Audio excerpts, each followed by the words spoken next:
Bismillahirrahmanirrahim. Assalamualaikum warahmatullahi ta'ala wabarakatuh. Alhamdulillahi rabbil alamin. Wassalatu wassalamu ala ashrafil anbiya'i wal mursalin wa ala alihi wa sahbihi ajma'in.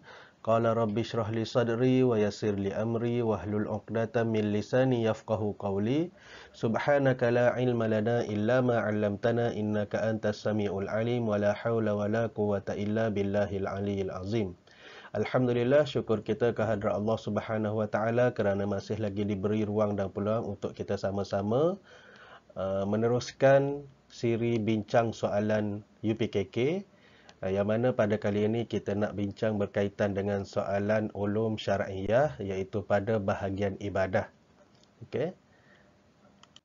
So kita tengok soalan 31 hingga 40, bulatkan jawapan yang betul. Okey, soalan nombor 31, antara berikut yang manakah peraturan yang menyalahi peraturan semasa muazzin melaungkan azan? Antara berikut yang manakah peraturan ataupun perbuatan yang menyalahi peraturan semasa muazzin melaungkan azan? Okey, apa perbuatan yang menyalahi peraturan muazzin melaungkan azan? Alif, berdiri menghadap kiblat. Ba, melaungkan azan secara perlahan. Jim, melaungkan azan mengikut tertib. Dal, menoleh ke kanan dan menyebut hayya 'alas solah. Okey, yang mana satu perbuatan yang menyalahi peraturan? So jawapannya adalah ba, melaungkan azan secara perlahan. Okey. Laungkan azan tu kena kuat lah, supaya azan tu sendiri untuk menandakan masuknya waktu solat, supaya orang lain boleh tahu. So kalau secara perlahan, siapa je yang nak dengar? Okey. So jawapan dia ba, perbuatan yang menyalahi peraturan semasa muazzin melaungkan azan ialah melaungkan azan secara perlahan. Okay, soalan nombor 32, antara berikut yang manakah tidak merupakan perkara sunat semasa melaungkan azan? Bukan perkara sunat ataupun tidak merupakan perkara sunat semasa melaungkan azan. Okey, yang mana satu? Alif, berwuduk. Ba, menghadap kiblat. Jim, berkata-kata. Dal, menyaringkan suara. Okey. So jawapannya ialah berkata-kata, bukan perkara sunat semasa melaungkan azan. Dia azan sekejap, lepas tu dia bercakap, tak boleh lah. Okay, bukan perkara sunat. Okay, 33. Pilih perbuatan yang boleh membatalkan solat. Pilih perbuatan yang boleh membatalkan solat. Alif, tidak membaca tahiyat awal. Ba, berpaling dada dari arah kiblat. Jim, mengangkat tangan ketika takbiratul ihram. Dal, meninggalkan bacaan kunut ketika solat subuh. Okey, yang mana satu perbuatan tersebut adalah perkara yang boleh membatalkan solat? Jawapannya ialah ba, berpaling dada dari arah kiblat. Okey, macam contohnya, kenapa berpaling dada dari arah kiblat ni boleh membatalkan solat? Maksudnya pergerakan kita tu menyebabkan dada kita ni, katakanlah kat depan ni adalah kiblat. Waktu kita solat tu, kita berpaling. Bukan mata je, muka je, tapi dada sekali. Berpaling ke arah kiblat. Maksudnya dada kita tu dah pergi ke tempat lain, menghadap ke tempat lain, bukan menghadap kiblat lagi dah. Itu perkara yang perbuatan yang boleh membatalkan solat. Okey, 34. Soalan nombor 34, membaca dua khutbah termasuk dalam rukun solat. Apa? Tempat kosong. Membaca dua khutbah termasuk dalam rukun solat. Alif, Jumaat. Ba, fardu. Jim, tarawih. Dal, jenazah. Okey, membaca dua khutbah termasuk dalam rukun solat Jumaat. Okey, solat lain. Yang jawapan kat sini, solat fardu, solat tarawih, solat jenazah tak ada khutbah. So solat Jumaat je yang ada membaca dua khutbah. Okey. Soalan nombor 35. Apakah jenis solat jika Ahmad mengerjakan solat asar dalam waktu zuhur? Apakah jenis solat jika Ahmad mengerjakan solat asar dalam waktu zuhur? Alif, solat qasar. Ba, solat jamak takhir. Dal, jim, solat jamak takdim. Dal, solat jamak dan qasar. Okey, jawapan yang paling tepat adalah jim. Sebab dia solat waktu asar dalam waktu zuhur, iaitu solat jamak takdim. Okey, 36. Solat fardu yang boleh dikosarkan berjumlah. Berapa solat fardu yang kita boleh kosarkan ataupun pendekkan? Alif 3, ba 4, jim 5, dal 6. Okey, bilangan solat yang boleh dikosarkan adalah 3. Apa yang 3 tu? Solat isyak, solat zuhur dan solat asar. Okey, 2 solat lagi tu tak boleh dipendekkan. Maghrib dan isyak tak boleh. So, bilangan solat fardu yang boleh dikosarkan berjumlah 3. Okey, soalan nombor 37. Pilih pernyataan yang menjadi syarat untuk mengkosarkan solat. Pilih pernyataan yang menjadi syarat untuk mengkosarkan solat, untuk memendekkan solat. Alif, musafir yang bertujuan maksiat. Ba, berimamkan orang yang solat sempurna. Jim, musafir yang tidak kurang dari 2 marhalah.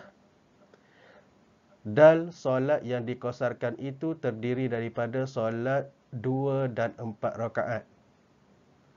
Okay, jawapan yang paling tepat ialah musafir yang tidak kurang dari 2 marhalah. Maksudnya dia bermusafir lebih daripada, jaraknya lebih daripada 2 marhalah.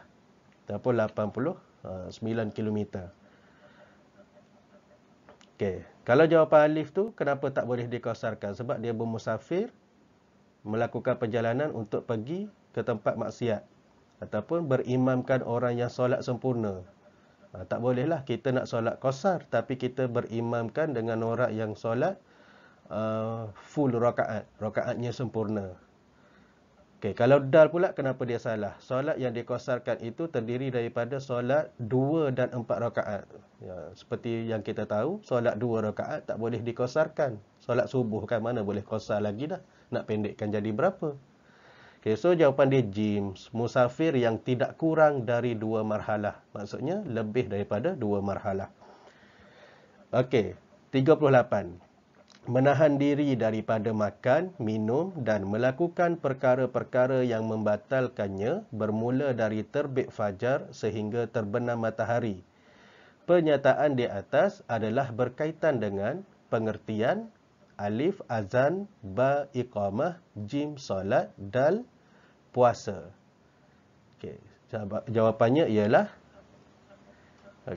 pernyataan di atas berkaitan dengan pengertian puasa, menahan diri daripada makan, minum dan melakukan perkara yang membatalkannya bermula dari terbit fajar sehingga terbenam matahari, itu pengertian puasa.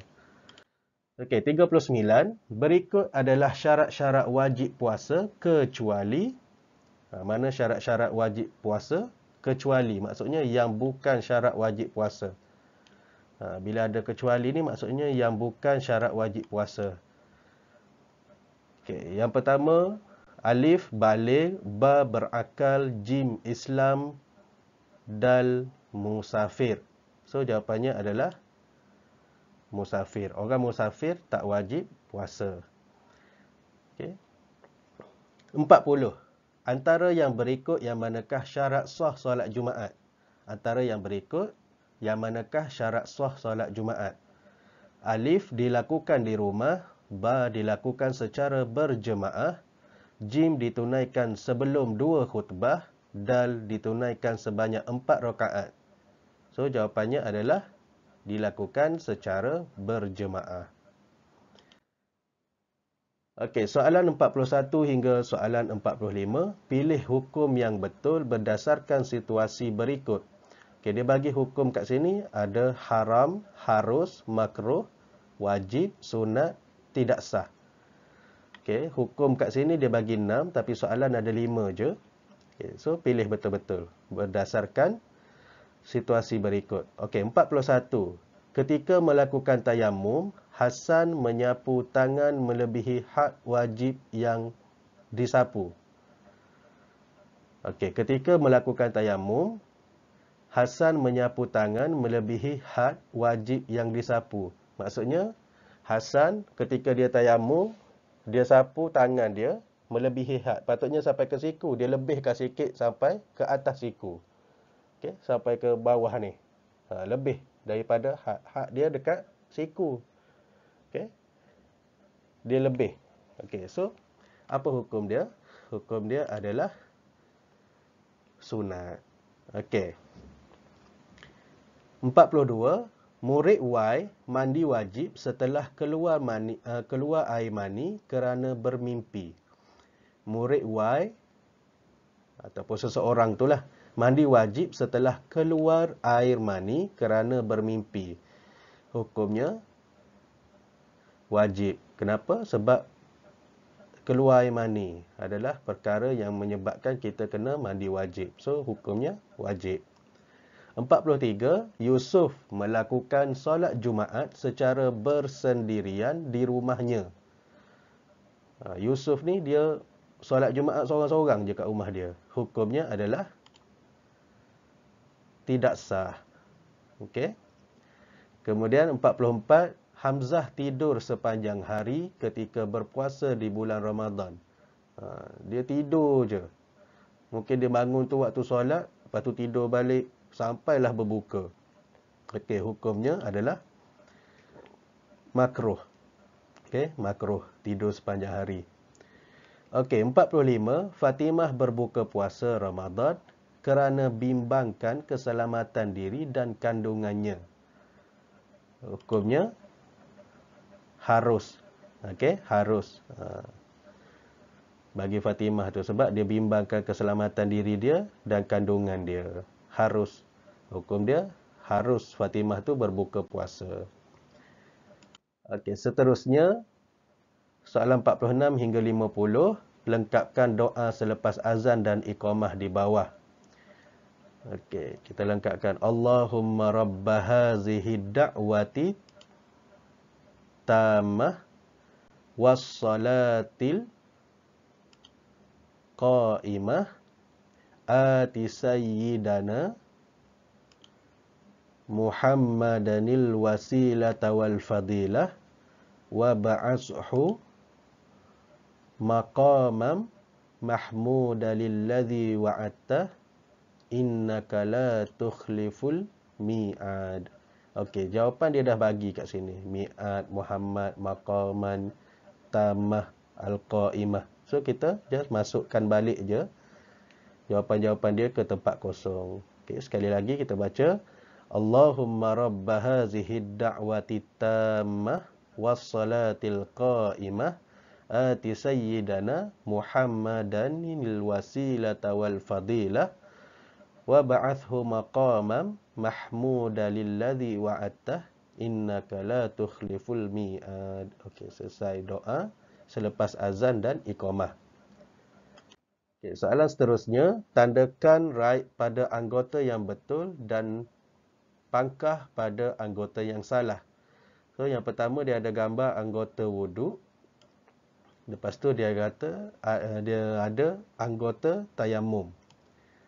So, kita kena tanda right pada anggota yang betul untuk wuduk dan anggota yang betul untuk tayamum.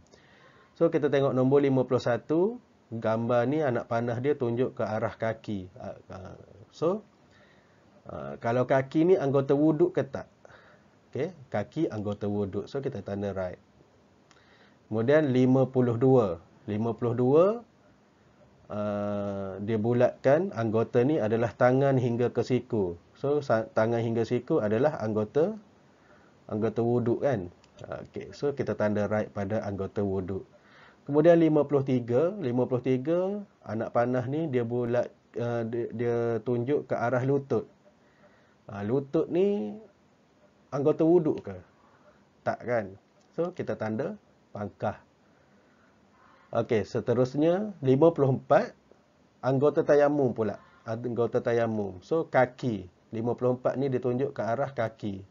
So kalau kaki bukan anggota tayamum. So kita pangkah. Okey, seterusnya 55 tangan hingga siku. Tangan hingga siku ni anggota tayamum. Tanda right. Okey. Soalan seterusnya, padankan penyataan alif dengan penyataan ba. So dekat sini kita tengok dia akan bagi tayamum, azan, solat fardu, solat jamak dan qasar dan solat jenazah. So yang dekat ba, bahagian ba ni dia letak makna untuk istilah-istilah yang sebelah ni. So kita tengok. Okey, kalau 56 tayamum, kita nak sesuaikan kat mana? Tayamum ni, okey, pergi ke petak yang ba nombor 3. Menyapu debu tanah ke muka dan kedua tangan hingga siku dengan rukun dan syarat tertentu. Itu pengertian tayamum. Okey, seterusnya azan. Okey, azan ni kita nak sesuaikan kat mana? Azan. Okey.